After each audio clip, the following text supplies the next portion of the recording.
The massive crystal towers of Nexus Prime stretched into the purple sky like frozen lightning.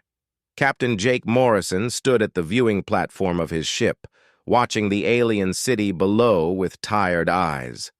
His uniform was clean and pressed, but 3 months of diplomatic meetings had worn him down. Commander Lisa Brooks joined him at the window, her dark hair pulled back in regulation style. "Today is the day," she said quietly.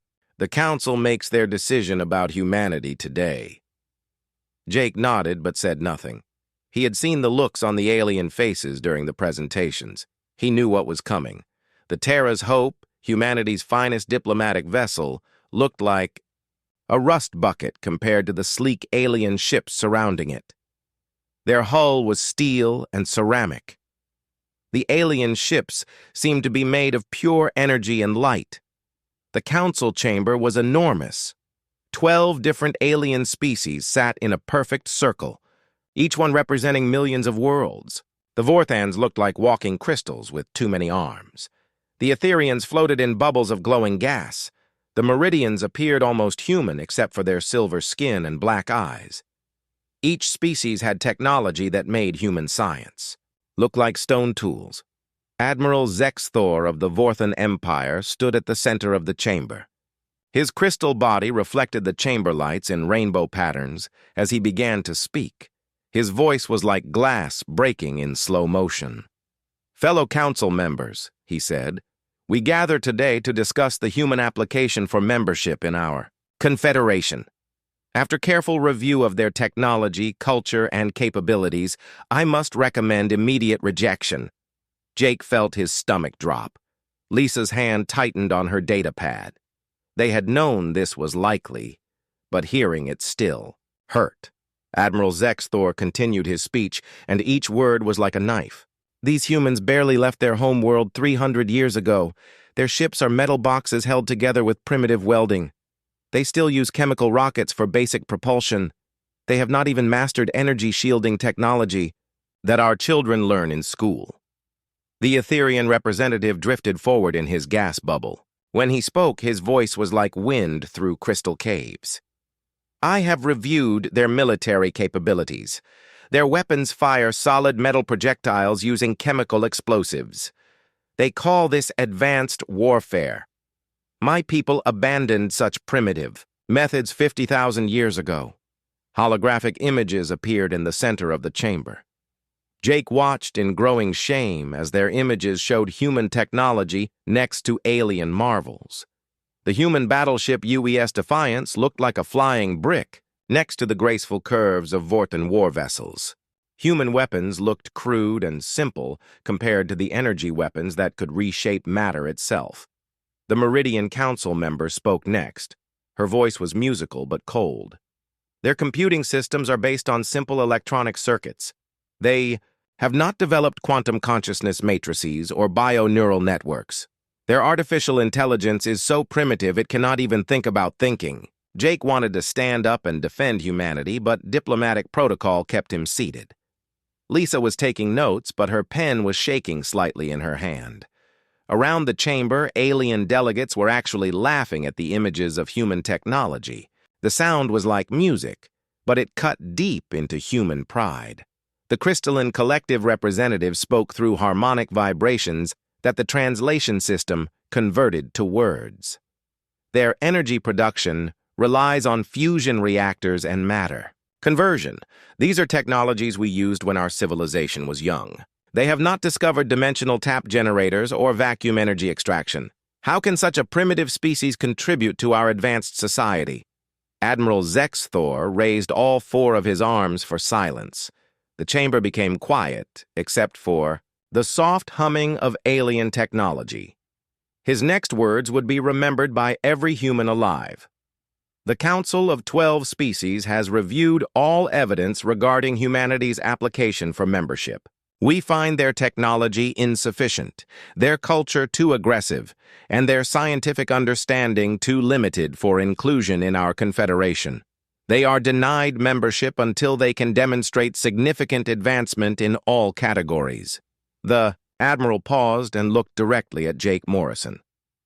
"Captain Morrison, You will return to your small yellow star and tell your people to continue their development. Perhaps in 1,000 years, they will be ready to join civilized space. Until then, they remain restricted to their local stellar region. Jake stood slowly, his face burning with shame and anger. The alien delegates were still laughing quietly among themselves. Some were showing images of human technology to their neighbors as entertainment. Lisa gathered their documents with shaking hands. "Admiral Zex Thor," Jake said, his voice steady despite his emotions. "Humanity will remember this day." The crystal alien made a sound that might have been laughter. "I am sure they will, Captain. But remember this as well. Your species is nothing more than clever animals who learn to use fire. Return to your little world, and perhaps evolve into something worthy of our attention." The walk back to their ship felt like the longest journey of Jake's life. Other alien. Crews watched them with amusement or pity. The Terra's Hope looked even smaller and more primitive than before. As they prepared for departure, Jake sent a coded message back to Earth.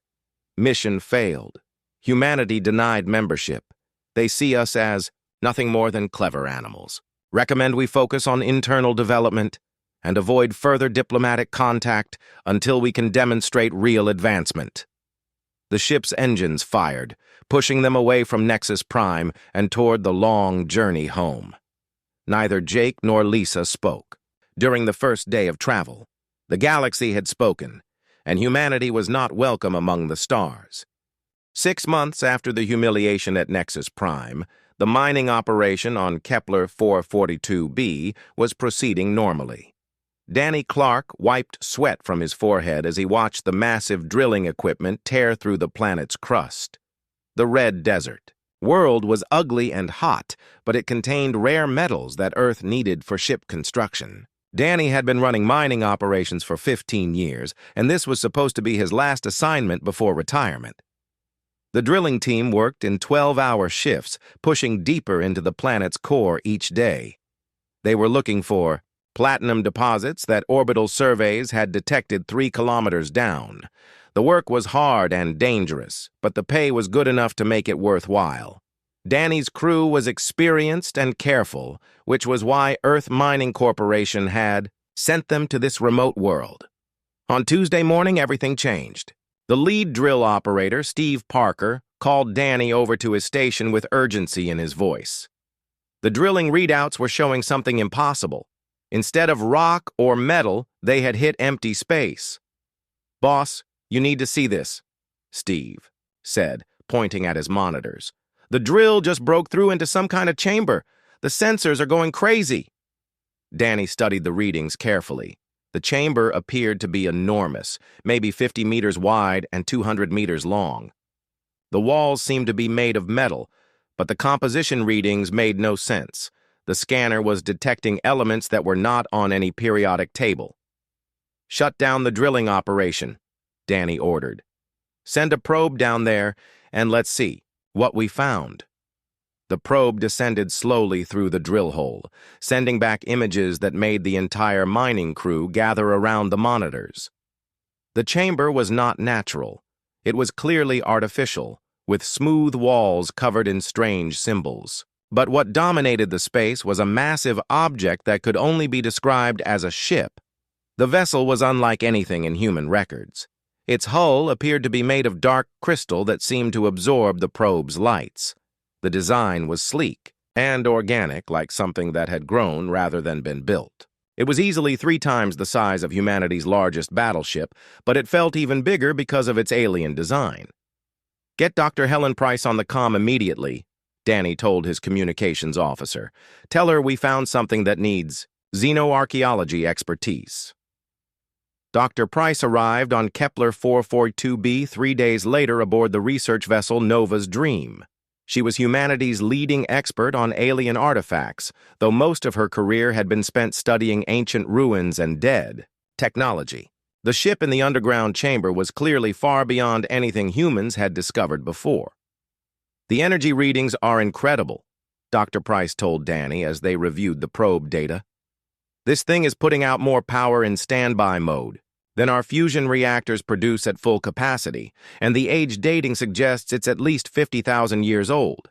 Marine Colonel Rick Torres arrived the next day with a full security team. His orders from Earth Command were simple but serious. Secure the site, protect the research team, and make sure no information leaked to alien governments. If this was advanced technology, humanity needed to study it in secret. The descent into the chamber required special equipment. The walls were too smooth for normal climbing gear, so they had to use anti-gravity harnesses borrowed from orbital construction. Crews. Dr. Price went down first, followed by Colonel Torres and his Marines. The ship looked even more impressive up close. "The hull material is unlike anything in our databases," Dr. Price reported over her comm system. "It appears to be some kind of crystalline metal that bends light around itself. I can see my reflection, but it's distorted like looking into deep water." Finding an entrance to the ship took several hours. There were no obvious doors or hatches, just smooth surfaces covered with symbols that seemed to shift and change when nobody was looking directly at them. It was Marine Lieutenant Kate Morgan who discovered that the symbols responded to touch. When Kate placed her hand on a particular symbol, a section of the hull simply dissolved away, creating an opening large enough for a person to walk through. The interior of the ship was even stranger than the outside. The corridors seemed to curve in ways that hurt to look at, and the lighting came from the walls themselves rather than any visible source. Computer specialist Amy Walsh was the first to find what appeared to be a control room. The chamber was circular with a raised platform in the center. Strange surfaces that might have been control panels lined the walls, but nothing looked like anything humans would recognize as technology. When Amy approached the central platform, everything changed. The ship came alive all at once.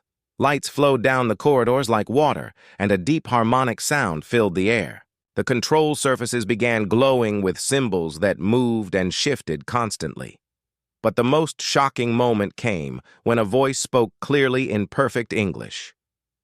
"Humanity," the voice said, deep and resonant like an ocean in a storm. "We have been waiting for you." Amy stepped backward so quickly that she nearly fell. Colonel Torres had his weapon drawn before he realized how useless it would be against whatever they were facing. Dr. Price stood frozen with her mouth open, trying to process what she was hearing. "Please do not be afraid," the voice continued. "I am the guardian of this vessel. My name is—" The closest translation in your current language would be Eternal Vigil. "I have been sleeping here for 57,423 of your years, waiting for humanity to find me." The central platform began to glow, and a figure appeared above it. It was clearly a hologram, but it looked completely real. The figure appeared to be human, but taller and more graceful than any person alive. Its eyes held the weight of countless years, and when it smiled, the expression was both sad and hopeful. "Who are you?" Dr. Price asked, her scientific training overcoming her shock. "I am what you will become," the Guardian replied. "I am what you once were. I am the memory of humanity's true heritage, and I have been waiting so very long to tell you the truth about who you really are." The hologram gestured to the walls around them, and suddenly the control room was filled with images of space, of planets, of massive fleets of ships that dwarfed anything in the modern galaxy, and all of them were clearly human in origin. "Your people did not begin on the world you call Earth," the Guardian said quietly. "Humanity once ruled every star you can see, and many more besides. This ship is just one small reminder of what you accomplished, and what you can accomplish again." The Guardian's hologram moved with fluid grace as it began to show them images that changed everything humanity thought it knew about itself. Dr. Price watched in stunned silence as star maps appeared in the air around them, showing the galaxy as it existed 50,000 years ago. Every system was marked with human symbols, every world connected by lines of trade and communication. Your ancestors were not the primitive creatures that current galactic powers believe them to be, the Guardian explained, its voice carrying the weight of eons. They were the first intelligence to achieve faster-than-light travel. They were the builders of the first galactic civilization. They were, in your current terms, gods among the stars. Colonel Torres stepped closer to study the holographic displays. If humans were so advanced, what happened to them? Why are we stuck on one world with primitive technology? The images changed, showing massive human cities that floated in space without any visible support. Ships the size of moons moved between stars, their hulls gleaming with energy that bent space around them. Human figures in the recordings moved, with confidence and power, their technology making them appear almost magical. At the height of their civilization, humans controlled 47 million star systems, the Guardian continued. They built Dyson spheres around entire stars to harvest energy. They created artificial pocket universes for manufacturing. They could move planets from one system to another. The technology aboard this single ship could destroy every modern fleet in the galaxy without effort. Amy Walsh was frantically taking recordings of everything, her hands shaking as she tried to document the impossible revelations. But what went wrong? How did humanity lose all of this? The holographic images darkened, showing scenes of destruction and chaos. Human worlds were burning, their great cities falling into ruin. But the enemy was not visible in any of the recordings. The destruction seemed to come from within, as if human civilization was destroying itself. There was a war, the Guardian said sadly. Not with any external enemy, but with themselves. A faction of humans discovered technology that could rewrite reality itself. They believed they could become something beyond physical existence, transcending the limitations of matter and energy. The other faction believed this path would destroy everything that made them human. Dr. Price leaned forward, her scientific mind racing to understand. A civil war? Humans fought against other humans? The war lasted 3,000 years, the Guardian replied.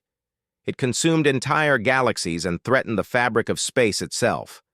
Weapons were used that could erase solar systems from history, making it as if they never existed. Reality itself became unstable as both sides pushed their technology beyond safe limits.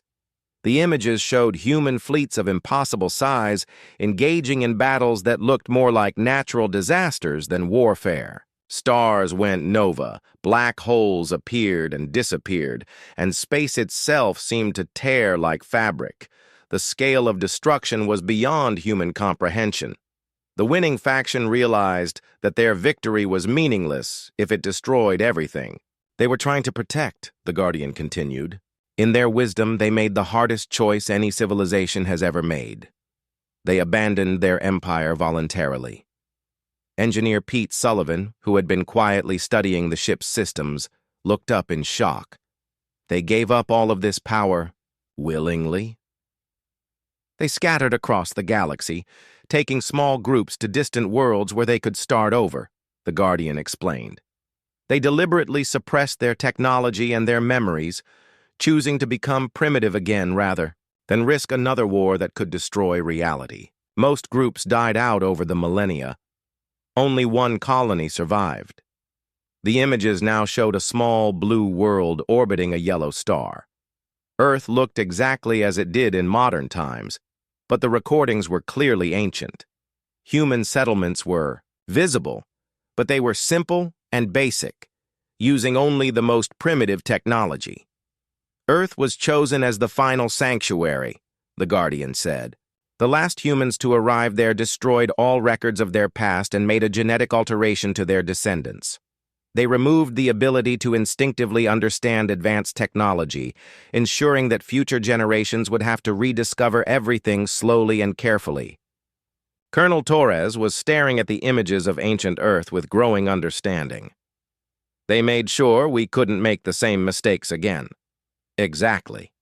But they also left safeguards. Ships like this one were hidden throughout the galaxy, waiting for the day when humanity would be ready to reclaim their heritage without repeating their ancestors' errors. The safeguards were programmed to activate only when humanity had developed wisdom along with technology.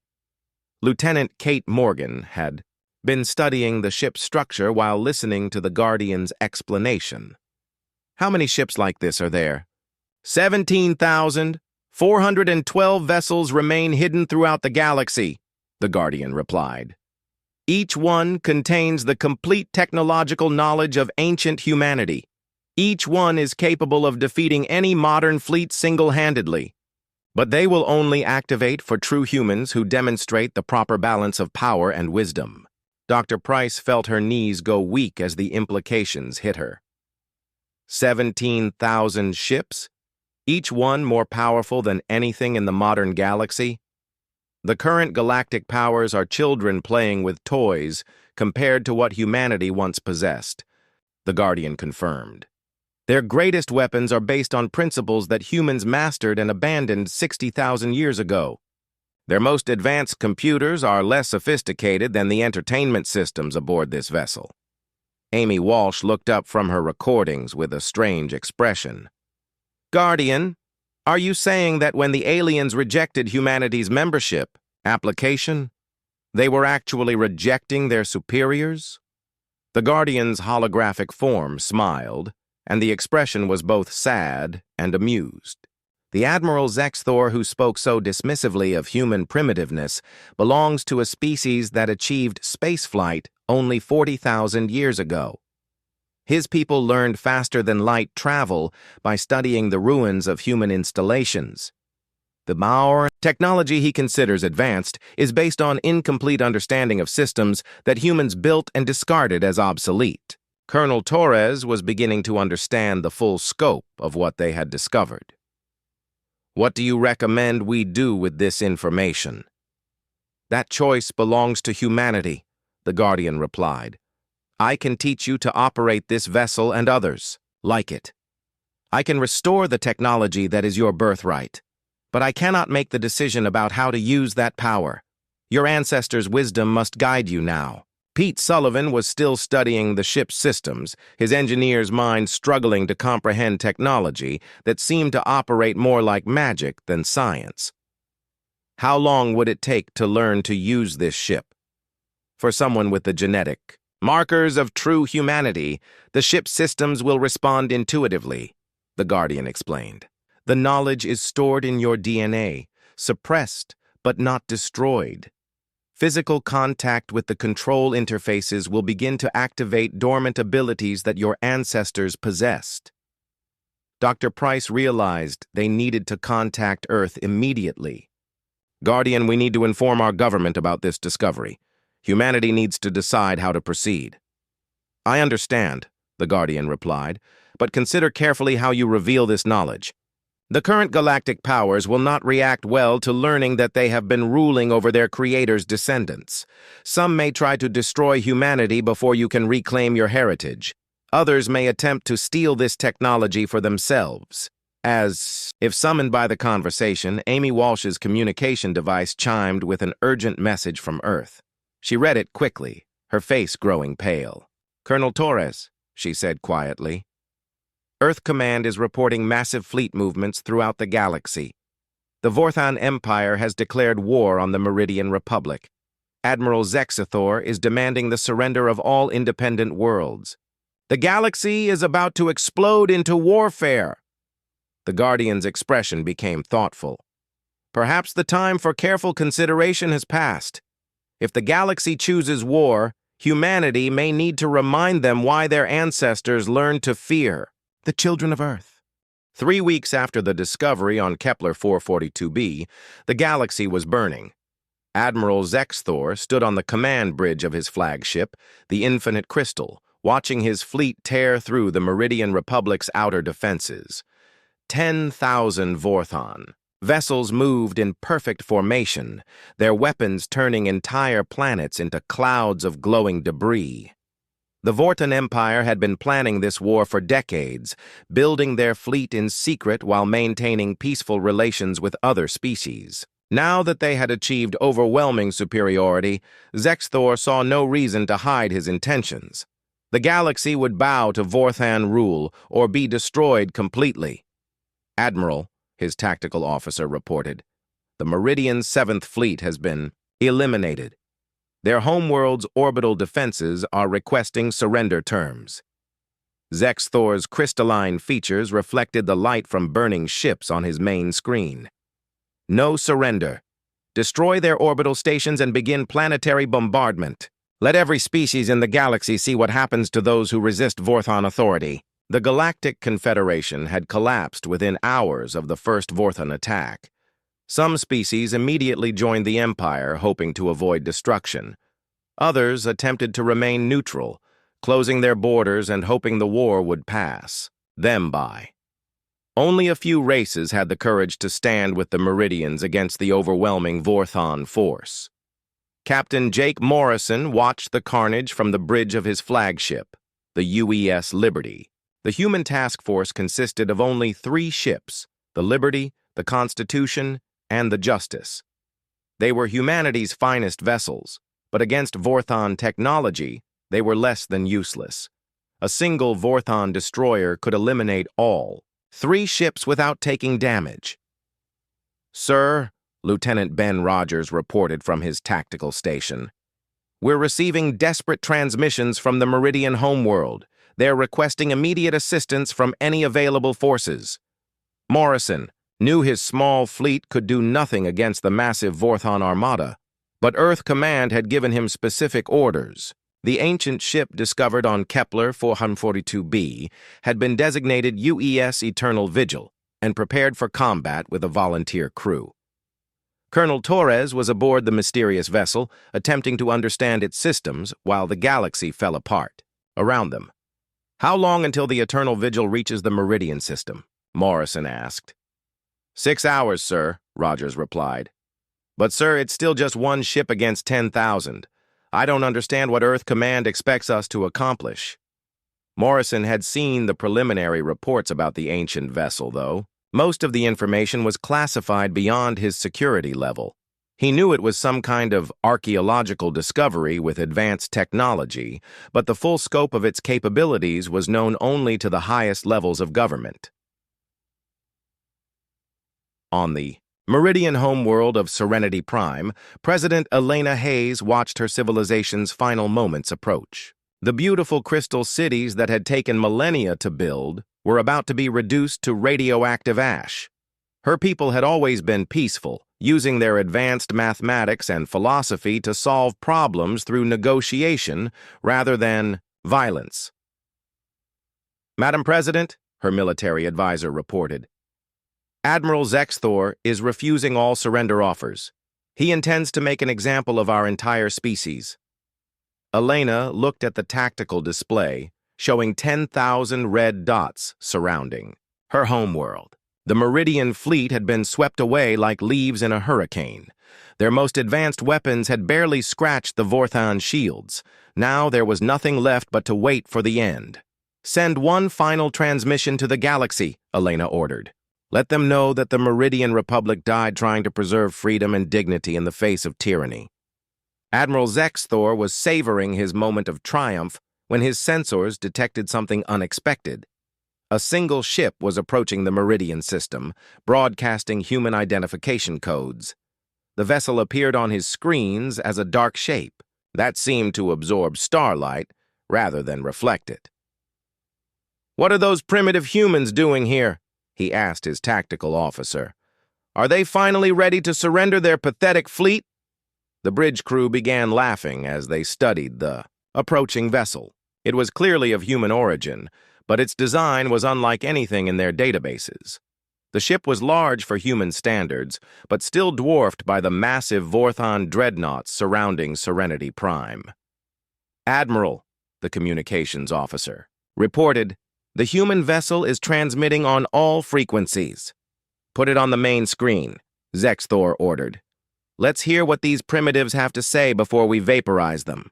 The image that appeared showed a human in military uniform standing on what appeared to be the bridge of the approaching ship. but the background was unlike any human vessel they had seen before. The walls seemed to flow like liquid crystal, and strange lights moved in patterns that hurt to look at directly. "This is Colonel Rick Torres of the United Earth Forces," the human said calmly. "Admiral Zexthor, you have 30 seconds to withdraw all Vorthon forces from this system immediately." The laughter that erupted from the Vorthon bridge was so loud that it overwhelmed the communication system. Officers were holding their sides and wiping tears from their crystal faces. Even Admiral Zexthor was shaking with mirth at the absurd ultimatum. "Did you hear that?" he asked his crew. "One primitive human ship is ordering our entire fleet to retreat. Have these creatures finally lost their minds completely?" Zexthor activated his own communication system, broadcasting his response to the human vessel and to every ship in his fleet.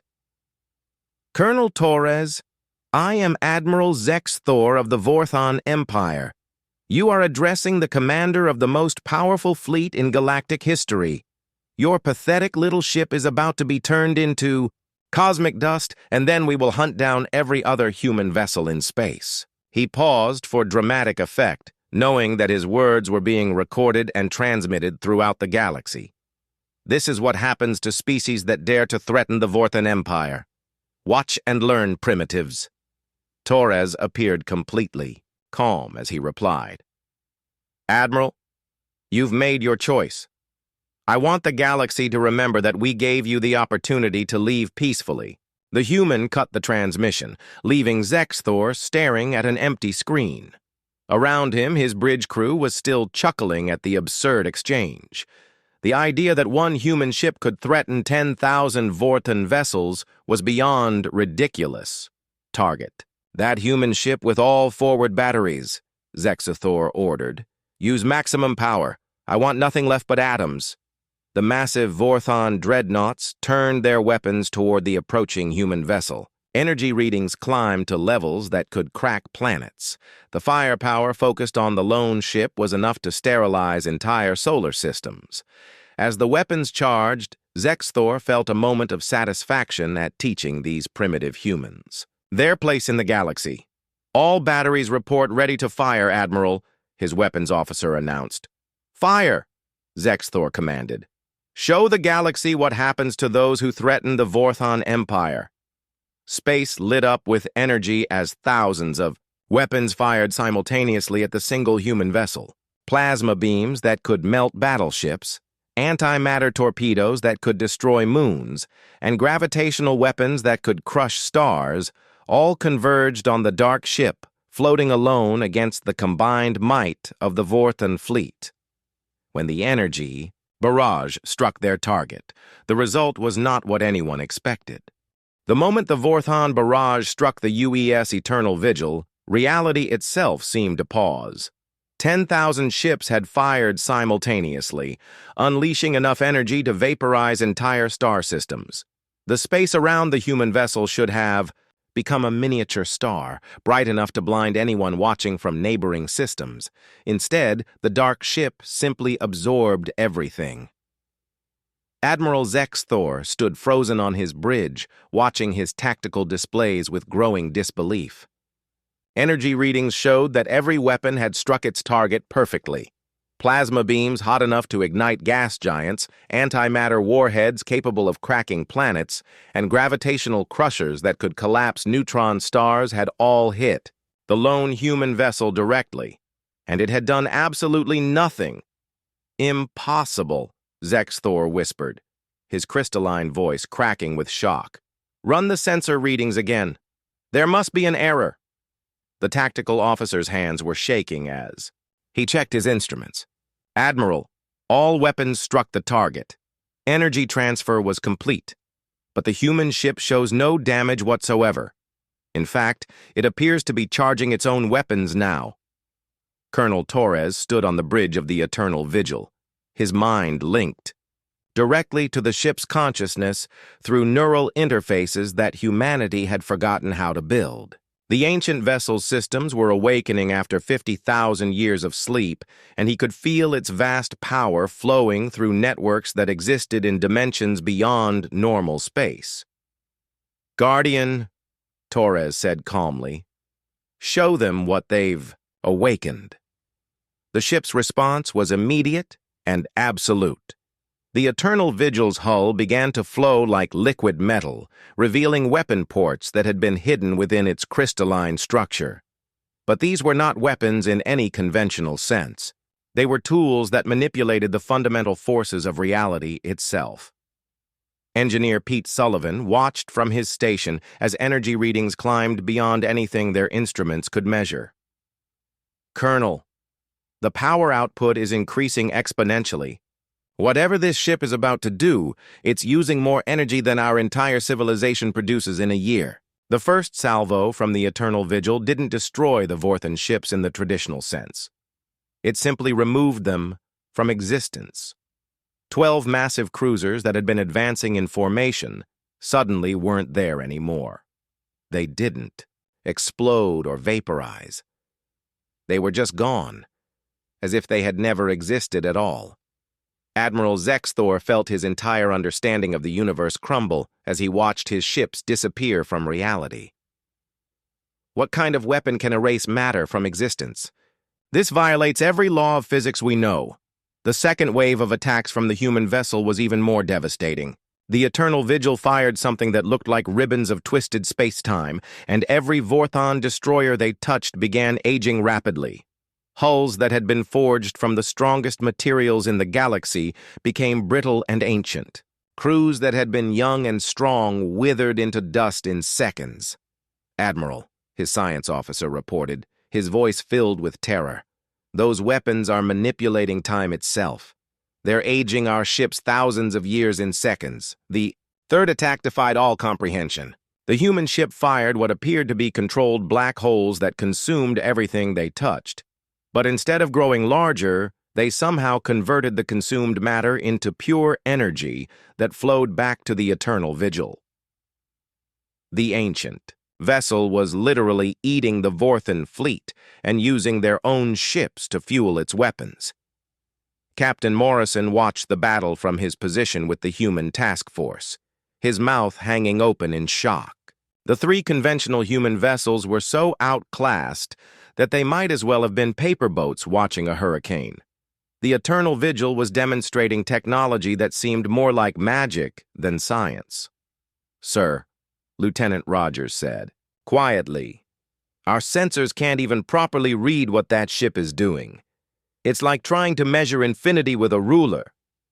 On Serenity Prime, President Elena Hayes and her people watched in stunned silence as their impossible salvation unfolded. In the space above their world, the Vorthon fleet that had seemed so overwhelmingly powerful was being systematically erased by a single human vessel. "How is this possible?" Elena whispered to her military advisor.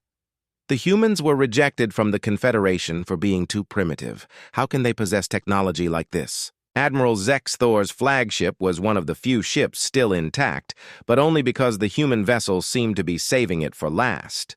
Around him, his mighty fleet was being reduced to scattered atoms and fading energy signatures. Ships that had taken decades to build were being destroyed faster than his sensors could track. "All vessels retreat immediately," he broadcast on all frequencies.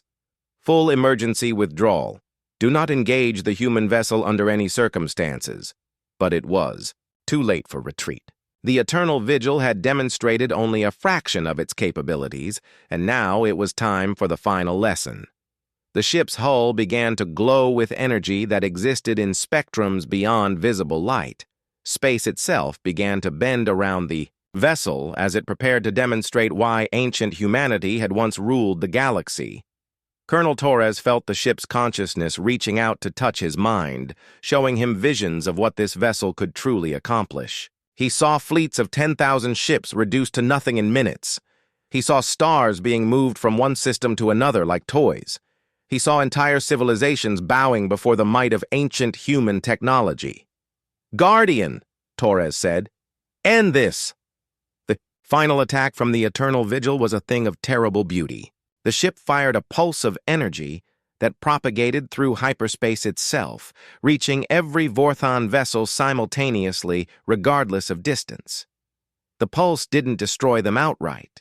Instead, it simply shut down every system they possessed, leaving 10,000 ships floating dead in space. "What have you done to us?" Admiral Zexthor screamed into his communication system as his flagship's power died around him. Torres's voice came back calm and cold. "We've removed your ability to threaten peaceful civilizations. Your ships are intact, but your weapons and engines are permanently disabled. You can live, but you can no longer wage war."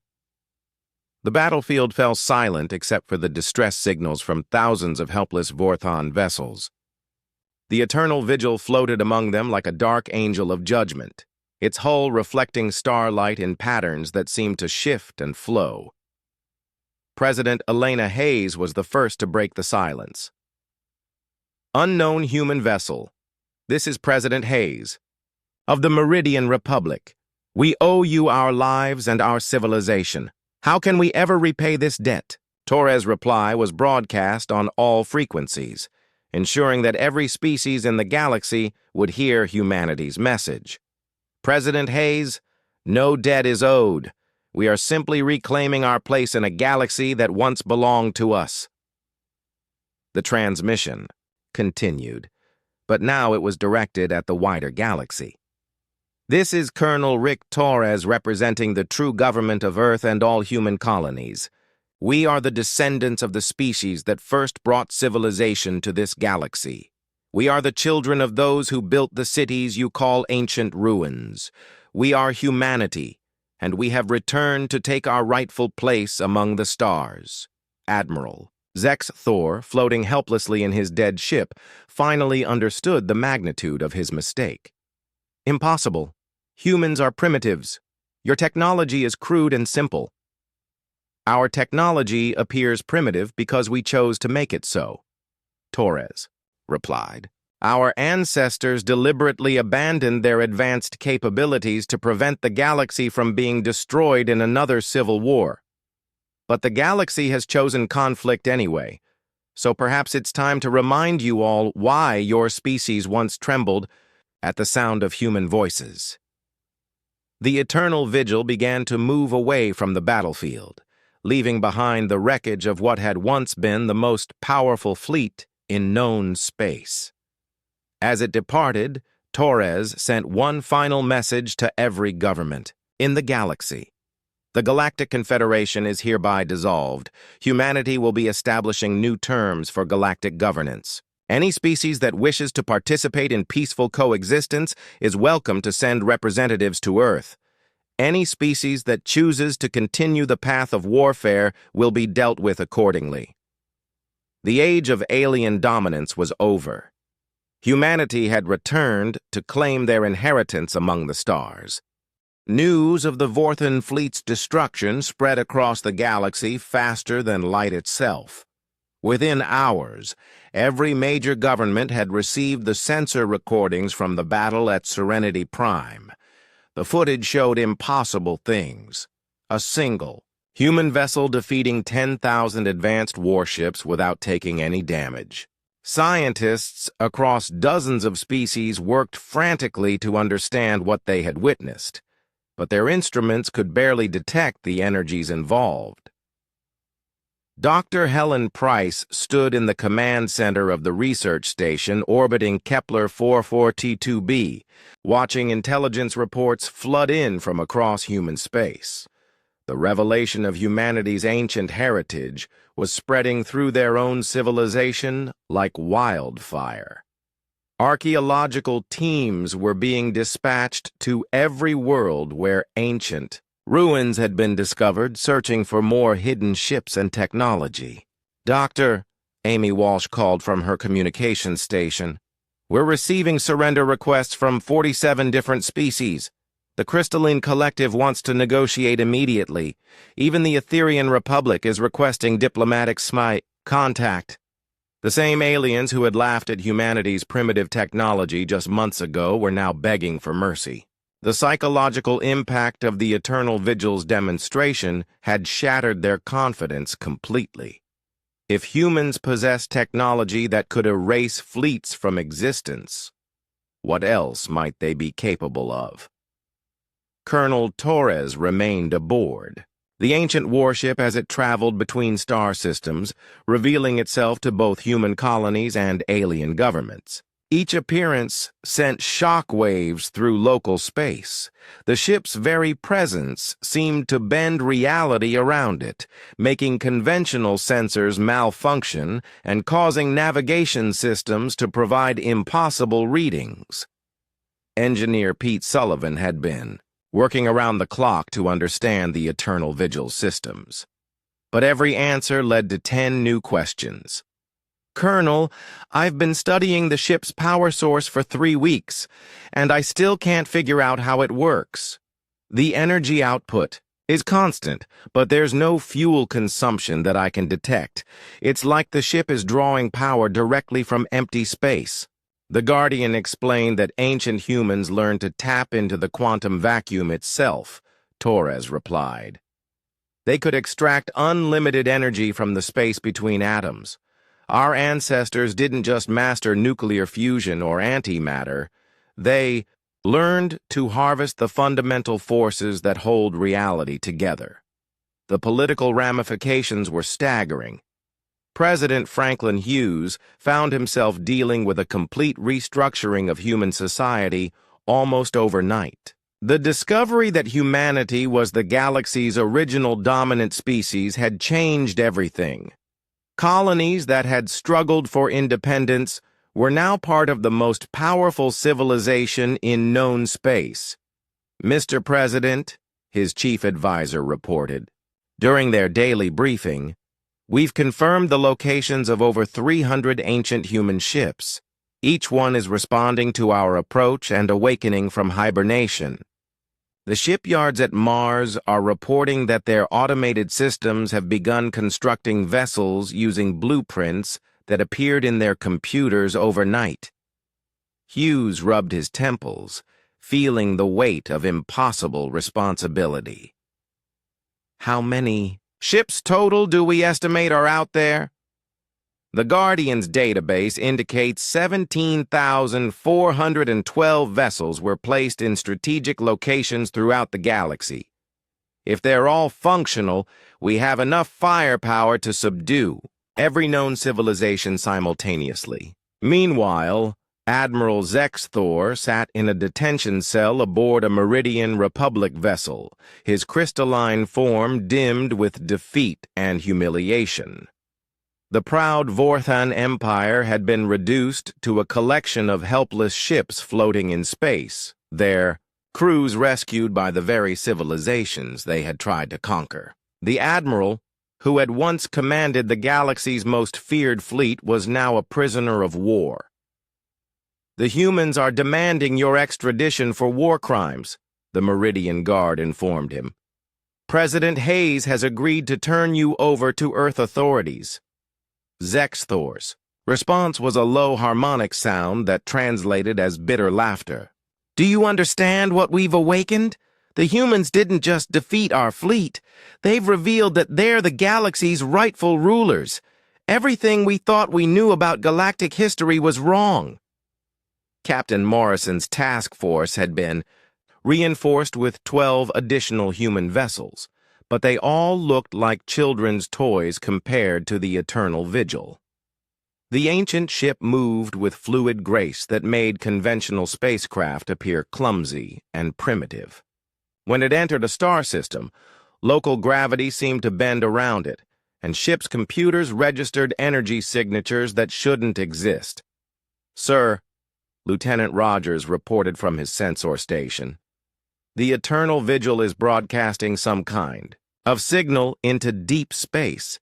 It's not using any communication method we recognize. It's calling the other ships, Morrison realized. The Guardian mentioned that all the hidden vessels were connected through quantum entanglement. It's probably awakening the entire network. The response came within days. Human colonies throughout the galaxy reported massive objects emerging from underground chambers, ocean trenches, and asteroid belts. Ships that had been sleeping for 50,000 years were rising from their hiding places and converging on human space. Each vessel was unique in design, but clearly built by the same civilization that created the Eternal Vigil.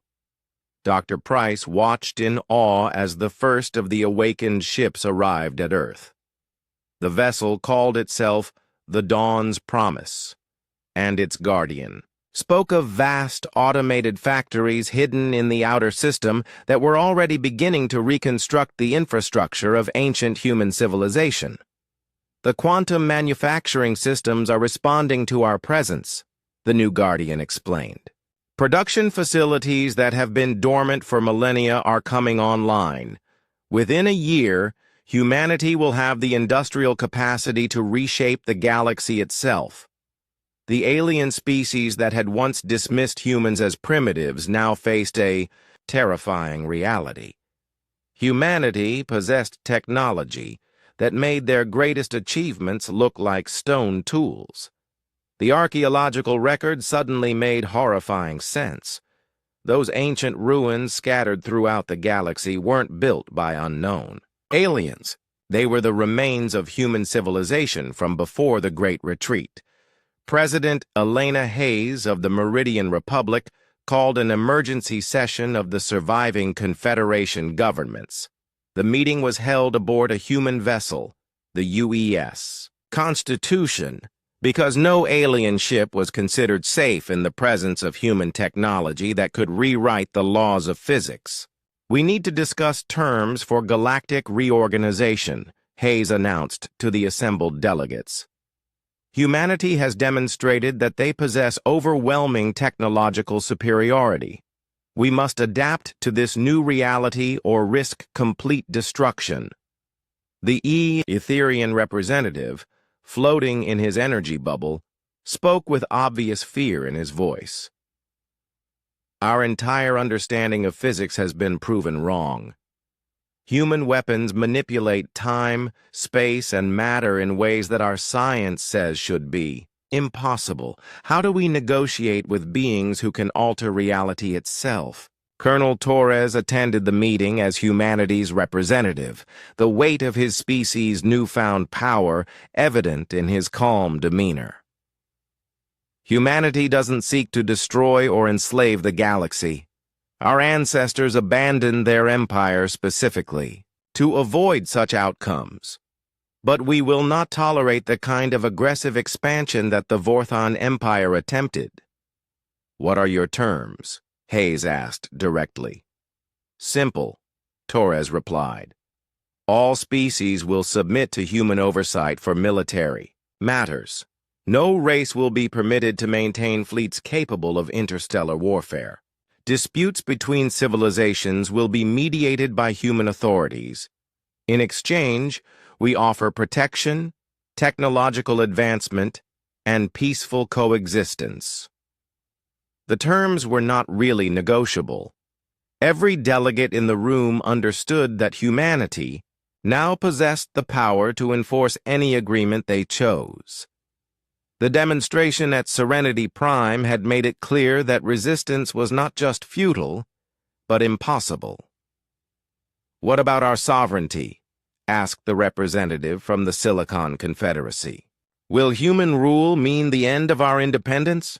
Torres smiled, but the expression held the weight of ancient authority. Your internal affairs remain your own, as long as they don't threaten galactic peace. Think of humanity as the galaxy's guardians rather than its rulers. We'll intervene only when necessary to prevent warfare or genocide. As the meeting concluded, every species present understood that the galaxy had entered a new age. The time of alien dominance was over. Humanity had returned to claim their birthright among the stars, and the cosmos would never be the same. 6 months after the demonstration at Serenity Prime, the galaxy had been completely transformed. The new Galactic Council met in chambers aboard the massive human space station Unity's Dawn, constructed in just weeks using ancient manufacturing, technology that could reshape matter at the atomic level. Representatives from 87 different species gathered under human authority, their former pride replaced by nervous respect. Admiral Jake Morrison, promoted after humanity's revelation, stood before the assembled delegates in his new role as Galactic Peacekeeping Commander. The man who had once been humiliated by alien contempt now held authority over civilizations that spanned thousands of worlds. Behind him, through the station's transparent walls, the shapes of human warships patrolled local space like sleeping giants. "The transition period is proceeding smoothly," Morrison announced to the Council. 43 species have completed the mandatory disarmament process. Their military fleets have been reduced to defensive forces only, with all strategic weapons surrendered to human oversight. The Crystalline Collective's representative raised one of his many arms. "Admiral Morrison, our people are concerned about the economic implications of disarmament. Our military-industrial complex employed millions of workers across hundreds of worlds." Morrison's response was calm but firm. "Humanity will provide technological assistance to convert your military facilities to civilian manufacturing.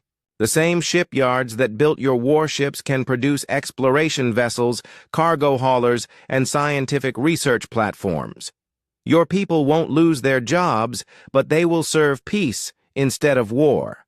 Dr. Helen Price had been appointed as Director of Archaeological Recovery, tasked with locating and studying the remnants of ancient human civilization.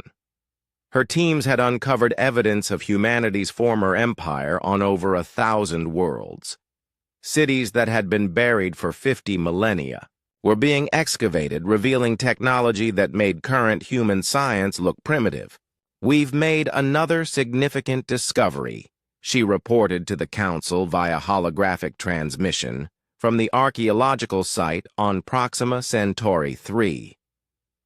A complete data archive containing the historical records of ancient humanity. The information includes detailed plans for galactic governance that our ancestors developed over thousands of years. The archives revealed that ancient humans had faced the same challenges that plagued the modern galaxy. Different species with conflicting interests, resource disputes, territorial expansion, and the constant threat of warfare. But humanity's ancestors had developed solutions based on overwhelming technological superiority combined with enlightened leadership. Colonel Torres remained aboard the Eternal Vigil, which had become the flagship of humanity's growing fleet. The ancient vessel served as both a symbol of human power and a mobile command center from which the new order was being established. The ship's guardian had begun sharing technological knowledge that was transforming human civilization almost daily. "Guardian," Torres asked during one of their regular conversations. "The ancient archives mentioned something called the Harmony Protocol. What was that?" The holographic figure of humanity's ancestor appeared before him, its expression thoughtful. "The Harmony Protocol was our solution to the problem of governing diverse species without destroying their individuality. Each civilization was allowed to develop according to its nature, but within carefully established boundaries that prevented harm to others." "How did you enforce those boundaries?" "Through demonstration rather than oppression," the Guardian explained. "When a species violated the protocol, we would display our capabilities in a way that made resistance impossible. But we never destroyed entire civilizations unless they posed an existential threat to galactic stability. The protocol was being implemented throughout the modern galaxy. Species that accepted human authority were rewarded with technological advancement and protection. Those that resisted discovered that their weapons systems would mysteriously malfunction, their ships would lose power, and their communications would be disrupted until they agreed to negotiate." Engineer Pete Sullivan had been promoted to Chief Technology Integration Officer, responsible for adapting ancient human technology for modern use. The process was like trying to teach calculus to children who were just learning arithmetic. Even humanity's current scientists struggled to understand devices that manipulated the fundamental forces of reality. The quantum fabricators are online, he reported to President Hughes during their weekly briefing. We can now manufacture materials that don't exist naturally anywhere in the universe. The implications for construction, medicine, and energy production are beyond calculation. Hughes was adapting to his role as leader of the galaxy's dominant species, but the responsibility was overwhelming. What about the other hidden ships? How many have been recovered? 8,412 vessels have responded to the awakening signal, Sullivan replied. Each one is unique, designed for specific purposes. We have ships that can terraform entire worlds in months, vessels that can travel between galaxies, and craft that exist partially outside normal space-time. The psychological impact on alien civilizations was profound. Species that had considered themselves scientifically advanced discovered that their greatest achievements were based on incomplete understanding of technologies that humans had mastered and abandoned tens of thousands of years ago. The Vorthan Empire's mighty fleet had been toys compared to what humanity could deploy. President Elena Hayes of the Meridian Republic had become one of humanity's strongest supporters, grateful for their intervention against Vorthan aggression. Her people had embraced the new order enthusiastically, welcoming human protection and technological assistance. The reconstruction of our homeworld is proceeding beyond our wildest hopes, she reported to the Galactic Council. Human engineering teams have restored our damaged cities using matter converters that can rebuild structures at the molecular level. What would have taken us decades to repair was accomplished in weeks. But not every species was adapting peacefully to human dominance. Reports were coming in of resistance movements forming in the Outer Rim territories, groups of aliens who refused to accept that their former victims had become their superiors. These organizations were small and poorly equipped, but they represented a potential threat to galactic stability. Admiral Morrison was reviewing intelligence reports about these resistance groups when Captain Lisa Brooks brought him additional concerns. Sir, we're detecting unusual energy signatures in the void sector. Something is moving out there beyond the galactic rim, and our sensors can't identify what it is. The void sector was empty space between galaxies, a region that had been unexplored because conventional technology couldn't sustain life during the journey. But if ancient humans had possessed ships capable of intergalactic travel, what might they have encountered in that vast darkness? Have you informed the Guardian about these readings? Morrison asked. I tried, sir, but the response was unusual. The Guardian said that some secrets were buried for good reasons, and that humanity might not be ready for certain truths about what lies beyond our galaxy. The mysterious energy signatures were growing stronger, suggesting that something was approaching from the intergalactic void.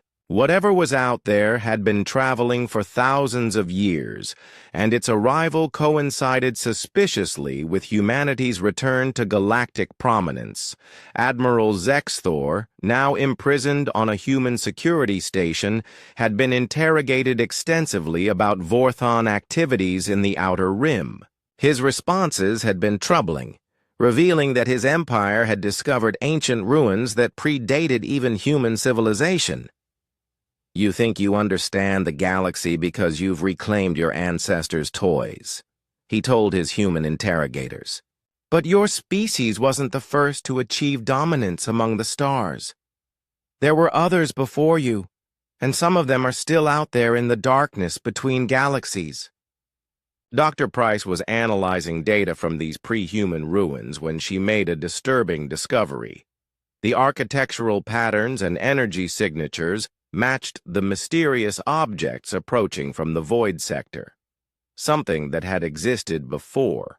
Humanity's first empire was returning to the galaxy and its intentions were unknown. "Colonel Torres," she transmitted to the Eternal Vigil, "we need to speak with the Guardian immediately. I think humanity's return to power may have triggered something that was supposed to remain sleeping." The galaxy was about to learn that even the children of the stars had ancestors and not all of them had been friendly. The Guardian's holographic form flickered with what could only be described as fear when Dr. Price transmitted her findings about the approaching objects from the void sector. For the first time since awakening, the ancient intelligence seemed genuinely disturbed by information it was receiving. "Show me the energy signatures," the Guardian requested, its voice carrying undertones that made Colonel Torres feel cold despite the ship's perfect environmental controls. The data appeared. In the air between them, complex patterns of energy that moved in ways that violated conventional physics. The Guardian studied the readings for several long minutes before speaking again, and when it did, its words carried the weight of ancient dread. "The Devourers have returned," it said simply. "Your ancestors' greatest fear has come to pass." Torres felt his blood turn to ice. "What are the Devourers?" "The reason humanity abandoned their galactic empire," the Guardian explained. "The threat that forced your ancestors to sacrifice everything they had built. The enemy that made them choose exile over extinction." The holographic display shifted, showing images that predated even ancient human civilization. Vast, crystalline ships moved through space, but these were not vessels in any conventional sense. They appeared to be living entities, growing and changing as they consumed everything in their path. Entire star systems disappeared into their organic hulls, stars and planets alike converted into something unrecognizable. "The Devourers are not a species as you understand the term," the Guardian continued. "They are entropy given form, a force of nature that consumes order and converts it into chaos.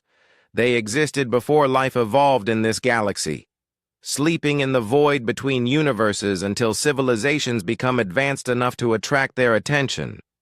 Dr. Price watched the ancient recordings with growing horror. The creatures were enormous beyond comprehension, some of them larger than entire solar systems. They moved through space like a living plague, leaving empty void where thriving civilizations had once existed. "How did humanity survive them?" Torres asked. "By becoming invisible," the Guardian replied. "Your ancestors realized that the Devourers were attracted to advanced technology and large-scale civilization.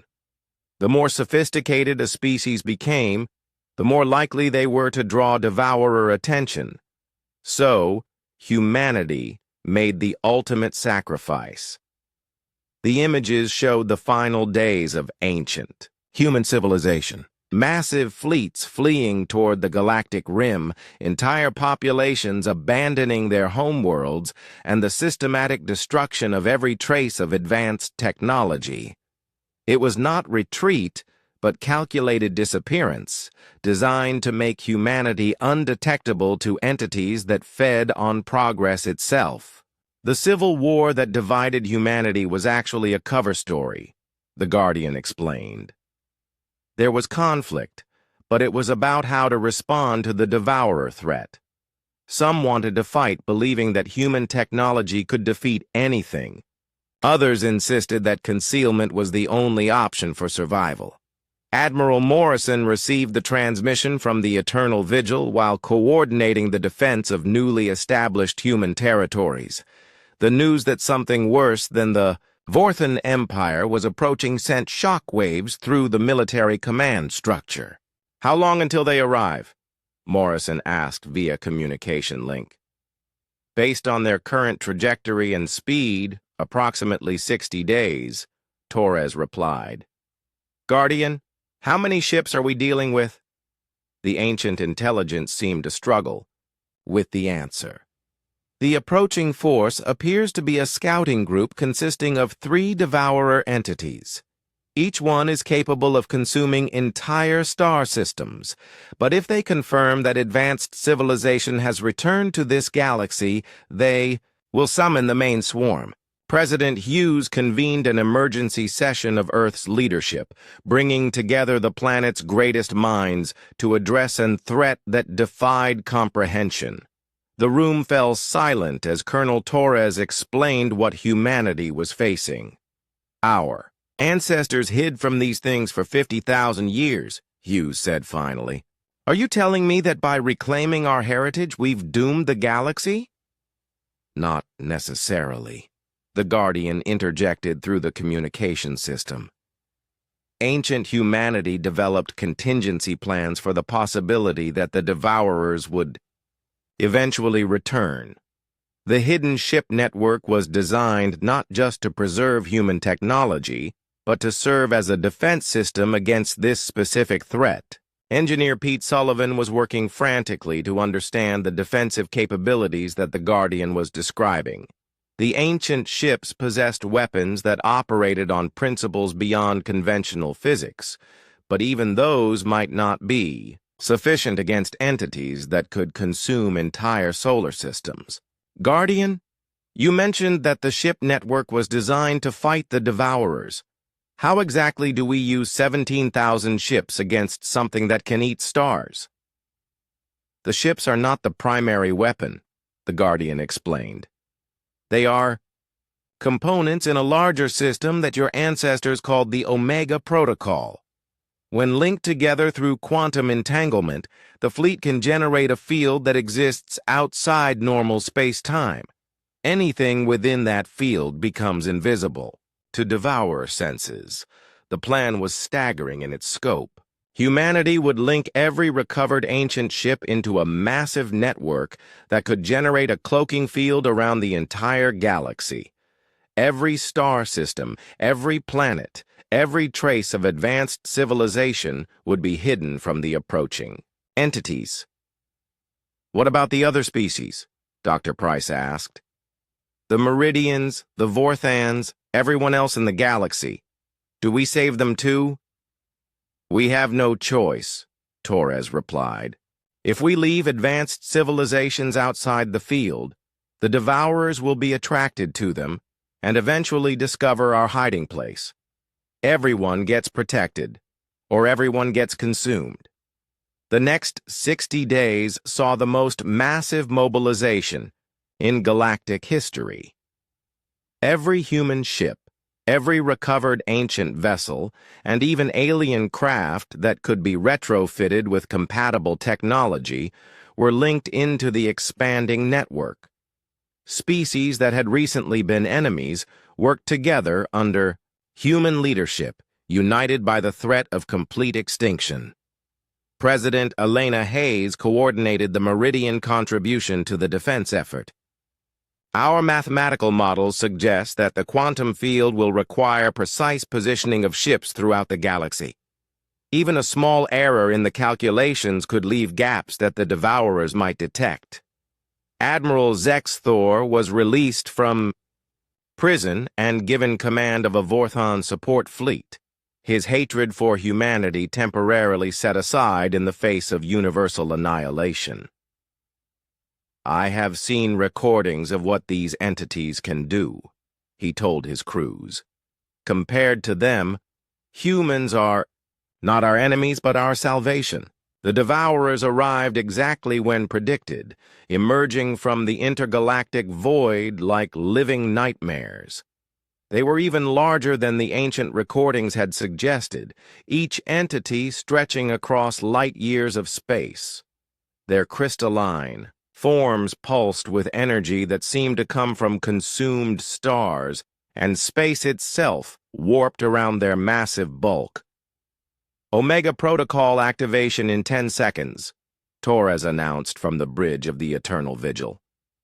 Around the galaxy, 17,000 ancient ships powered up their quantum field generators simultaneously. The energy requirements were staggering, drawing power from technologies that tapped directly into the fundamental forces of reality. The field activated just as the lead devourer began scanning the galaxy with senses that could detect technological signatures across thousands of light years. The entire Milky Way suddenly vanished from their perception, replaced by what appeared to be empty space filled with nothing but primitive gas clouds and dead rocks. For 3 months, the galaxy held its breath as the devourers searched the region where advanced civilization had existed moments before. Their massive forms moved through local space, passing within light hours of populated star systems that were completely invisible to their senses. Finally, apparently satisfied that the galaxy contained nothing of interest, the 3 entities departed for the void between universes.